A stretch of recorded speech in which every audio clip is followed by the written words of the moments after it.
চলো গল্পে গল্পে ইংরেজি শিখি। আজকে আমরা একটা গল্প পড়তে যাচ্ছি। গল্পের নাম দ্য নেইবার। দ্য নেইবার মানে প্রতিবেশী। আজকের আমরা এই গল্প থেকে যেটা শিখতে যাব সেটার নাম হলো সাবজেক্ট। আমরা যে কোনো একটা বাক্যে সাবজেক্ট ঠিকমতো চিনতে পারি না, আবার অনেক সময় সাবজেক্ট নির্দেশ করতে ভুল করি। আবার আমরা যখন লিখি তখন নিজেরাও সাবজেক্টের ব্যবহার ঠিকমতো করতে পারি না। তাহলে আজকে আমরা দেখতে যাব একটা বাক্যে সাবজেক্টের অবস্থান কোথায়, কোনটা সাবজেক্ট হতে পারে, আবার সেটা কেন হবে। প্রথমে আমরা যদি প্রথম লাইনের দিকে লক্ষ্য করি তাহলে দেখতে পাচ্ছি my mother and I are watching our new neighbour. এখানে সাবজেক্ট কোনটা? যদি আমি বলি সাবজেক্ট সেটা যেটা বাক্যের শুরুতে থাকে, তাহলে অবশ্যই ভুল বলেছি। কারণ বাক্যের শুরুতে যেটা থাকে সর্বদা সেটা সাবজেক্ট নাও হতে পারে। যদি আমরা যদিও আমরা জানি যে বেশিরভাগ বাক্য যদি সেটা অ্যাসার্টিভ হয় সাধারণত সাবজেক্ট দিয়েই শুরু হয়, কিন্তু এটার ব্যতিক্রম হতে পারে। যদি আমরা এই বাক্যটা দেখি তাহলে আমরা হয়তো বলবো মাই দিয়ে শুরু হয়েছে, তাহলে মাইটাই সাবজেক্ট। কিন্তু না, আমরা তাহলে ভুল ভাবিচ্ছি।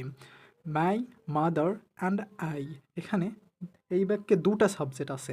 মাই মাদার মানে আমার মা, এবং আমি, দুটা সাবজেক্ট।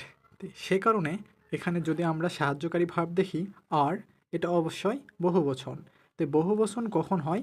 যখন একাধিক সাবজেক্ট থাকে অথবা সাবজেক্ট দ্বারা একাধিক ব্যক্তি বা বস্তুকে বোঝায়।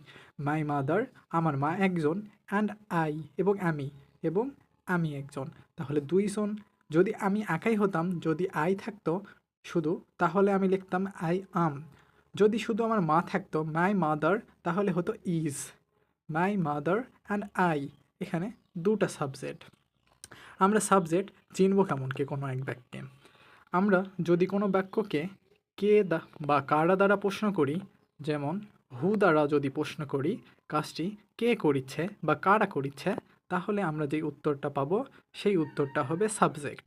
এখানে যদি আমরা প্রশ্ন করি আমাদের নতুন প্রতিবেশীকে কে বা কারা দেখছে, উত্তর আসবে আমার মা এবং আমি, ইংরেজিতে যেটা মাই মাদার অ্যান্ড আই। তাহলে এই বাক্যে সাবজেক্ট হলো মাই মাদার অ্যান্ড আই। যদি আমরা পরের বাক্য দেখি তাহলে দেখতে পাবো এভরি মর্নিং, প্রত্যেক সকালে, অ্যাট 8 o'clock, 8টার সময়, হি লিভস হিজ হাউস, সে তার বাড়ি ত্যাগ করে। তার মানে প্রত্যেক দিন সকালে 8টার সময় সে বাড়ি থেকে বের হয়ে কাজের জন্য অথবা কোনো কারণে বের হয়। এটা প্রতিদিনই ঘটে। তাহলে আমরা যদি লক্ষ্য করি এভরি মর্নিং, প্রত্যেক সকাল দ্বারা কোনো ব্যক্তি বা বস্তুকে বোঝাচ্ছে না, এটা দ্বারা সময় বোঝাচ্ছে। সময় কখনোই নিজে কাজ করতে পারে না, তাহলে এটা অবশ্যই কখনোই সাবজেক্ট হবে না। সাবজেক্ট শুধু সেগুলোই হবে যেটা নিজে কাজ করতে পারে।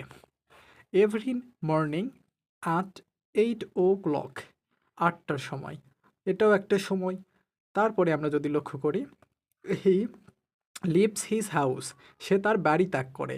এখানে যদি আমরা অর্থটার দিকে লক্ষ্য করি তাহলে দেখতে পাবো যে এখানে কেউ একটা কাজ করে। তা আমরা যদি কে দ্বারা প্রশ্ন করি অবশ্যই এই বাক্যে আমরা পাবো হি লিভস।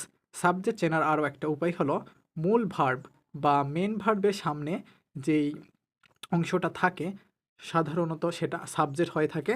এটা সব ক্ষেত্রে প্রযোজ্য না, তবে বেশিরভাগ ক্ষেত্রে আমরা সাহায্যকারী ভার্ব অথবা মেন ভার্বের আগে ভার্ব ওয়ানের সামনে যদি কোনো শব্দ থাকে সেটা সাবজেক্ট হওয়ার সম্ভাবনা থাকে।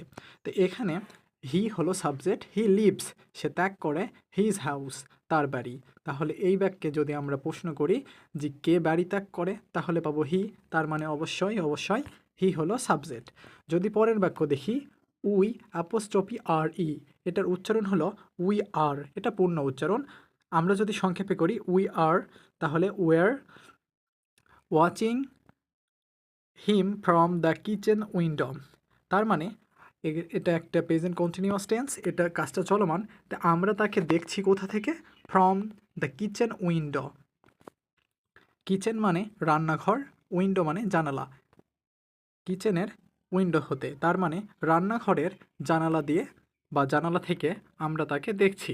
এখানে দেখার কাজটা কে করিচ্ছে? অবশ্যই আমরা করিচ্ছি। তাহলে হু দ্বারা যদি প্রশ্ন করি, কে দেখছে তাকে? আমরা। তো এখানে উই হলো সাবজেক্ট। সাবজেক্ট হওয়ার কারণ সাবজেক্ট হতে পারে শুধু দুইটি পার্টস অফ স্পিচ। একটা হলো নাউন, একটা হলো প্রোনাউন। নাউন হলো সেটা যেটা নাম বোঝাবে। আর নাউনের পরিবর্তে যেটা বসে সেটা হয় প্রোনাউন। তো এখানে আমরা বলিচ্ছি উই, তো উই এর অবশ্যই উই দ্বারা বোঝায় আমরা। তা আমাদের তো একটা নাম আছে, আমাদের একটা নাউন আছে।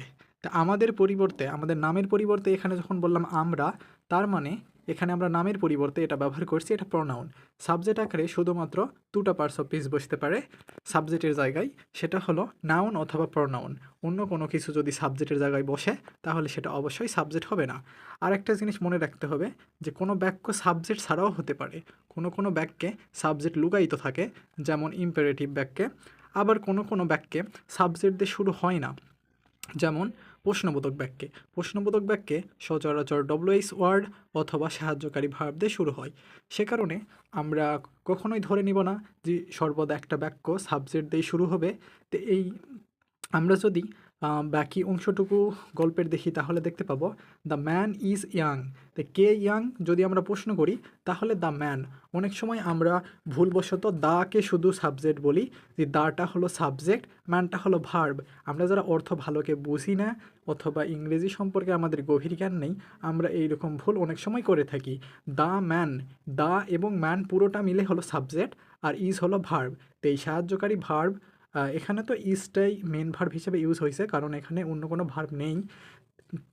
ইজের আগে যতটুকু অংশ আছে দ্য ম্যান পুরোটাই হলো subject. The man is young, লোকটি যুবক, অ্যান্ড ওয়ার্স। এখানে অ্যান্ড ওয়ার্স, ওয়ার মানে হলো পরিধান করা। তো কে পরিধান করে আছে? অ্যান্ড দ্বারা যুক্ত করা আছে, তার মানে এই পরিধান করার কাজটা দ্য ম্যান লোকটি করিচ্ছে। এখানে সাবজেক্টটা লুকায়িত আছে। দ্য ম্যান ইজ ইয়াং, লোকটি যুবক, অ্যান্ড ওয়ার্স এবং পরিধান করে আছে এ স্যুট অ্যান্ড টাই, একটা স্যুট এবং টাই। আজকের এই ক্লাসে এতটুকুই। বেশি বড় গল্পটা অনেক বড় গল্প, এটা বেশি বড় ক্লাস করতে গেলে আমার ভিডিওটা অনেক বড় হবে আর আমি আপলোড করতে পারবো না। যেহেতু এটা আমার প্রথম ভিডিও, সে কারণে আমি অনেক ছোটো করারই চেষ্টা করছি এবং অতিরিক্ত তথ্য দিয়ে আমি আপনাদের বিভ্রান্ত করতে চাই না। এটা আমার প্রথম ভিডিও, আপনারা দোয়া করবেন, আমি আরও ভবিষ্যতে ভালো ভিডিও বানানোর চেষ্টা করব।